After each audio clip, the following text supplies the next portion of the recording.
A manifestação de Bolsonaro em Copacabana, neste domingo, é mais um ato de desespero de quem está vendo, com todas as cores, com todos os tons, com todos os sons, a sua prisão.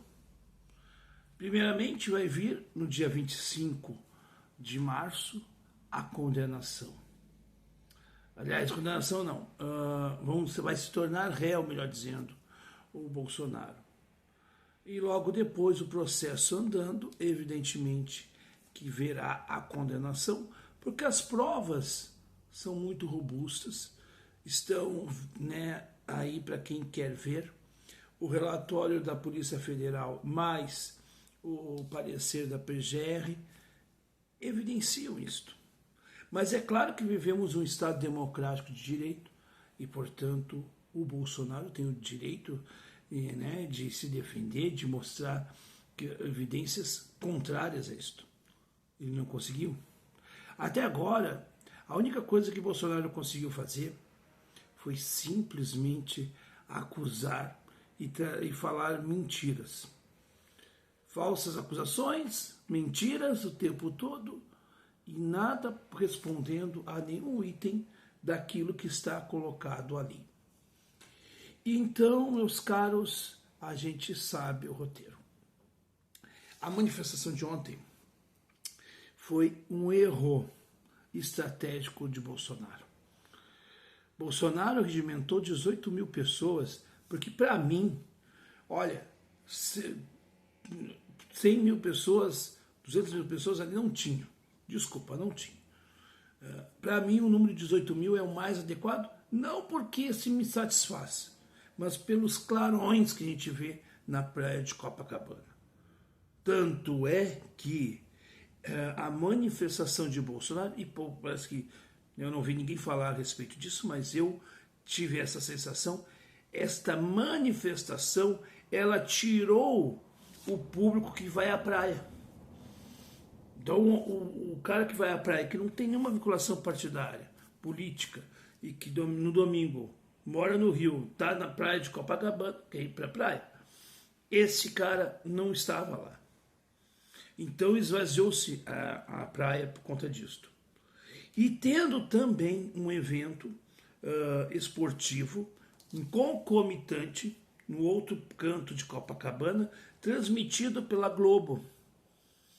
E ali tinha uma aglomeração bem maior até, talvez, do que a do Bolsonaro.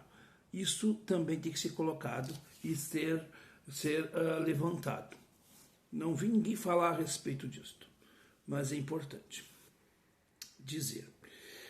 Do ponto de vista estratégico, sim, o Bolsonaro blefou. Ele vem dizendo, disse que ele tem o apoio do Kassab e o número suficiente para a aprovação da tal anistia no Congresso Nacional. Que, na verdade, ele diz que está preocupado com as pessoas que foram presas dos atos do dia 8 de janeiro, mas, na verdade, ele não está preocupado com ninguém. O Bolsonaro é como o Lula, ele só pensa no seu umbigo. Ele está preocupado com a sua liberdade. Se ele chora para ele não chora para o outro. Um cara que nunca chorou por uma lágrima sequer em relação às vítimas da Covid. Nunca. Você viu o Bolsonaro chorar pelas vítimas da Covid? Não, pelo contrário. Até porque ele ajudou muitas dessas vítimas a esse destino, Então a gente tem que dizer essas coisas. Silas Malafaia, parece que Silas Malafaia está esperando ser chamado pelo Alexandre de Moraes, e acho que vai ser. E penso que deveria ser, para dar esclarecimentos. Porque quando ele diz que o Alexandre de Moraes comete crimes, ok.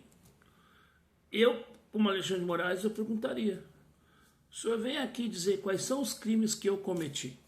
O senhor tem as provas dos crimes que eu cometi? Ah, mas é que o Alexandre de Moraes está se envolvendo muito, ele não deveria, Não, eu acho que ele deveria sim. Neste caso, sim.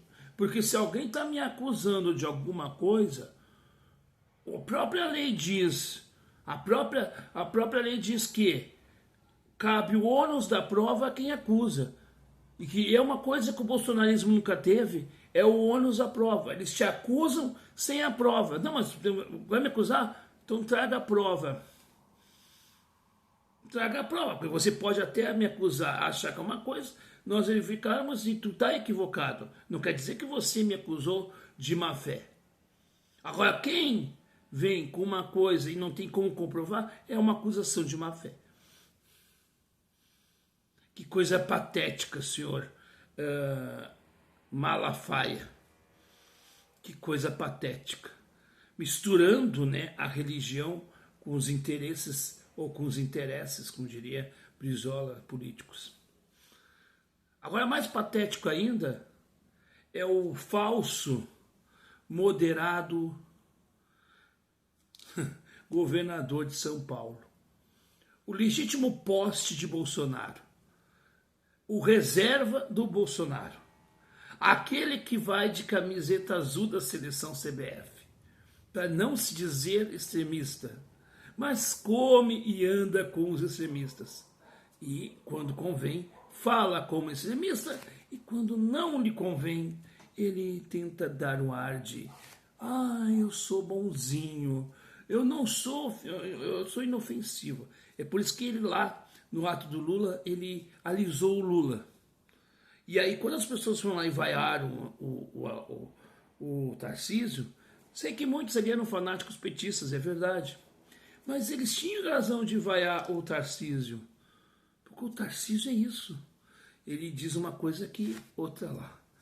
É um verdadeiro camaleão, mas a sua essência é aquilo que está lá no palco daquela manifestação patética, com músicas, né, quase que num tom de um grande culto à beira da praia. Esta é a situação da extrema-direita brasileira, que mistura religião com política, mas não a religião verdadeira, a essência do Cristo, mistura, né, e se mistura com os vendilhões do templo para as suas práticas políticas. Porque Silas Malafaia, se vivesse ao tempo de Jesus, com certeza seria expulso pelo Cristo por ser um dos vendilhões do templo.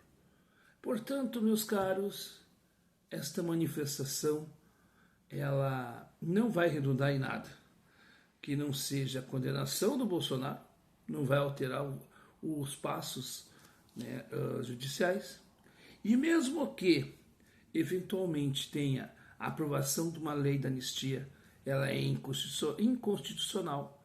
E nesse ponto, o único que está batendo neste ponto, e façamos justiça, e olha que eu não sou fã dele, mas eu reconheço, o único que está batendo nesse aspecto e que não vai passar essa anistia pela sua inconstitucionalidade é o que diz o Reinaldo Azevedo.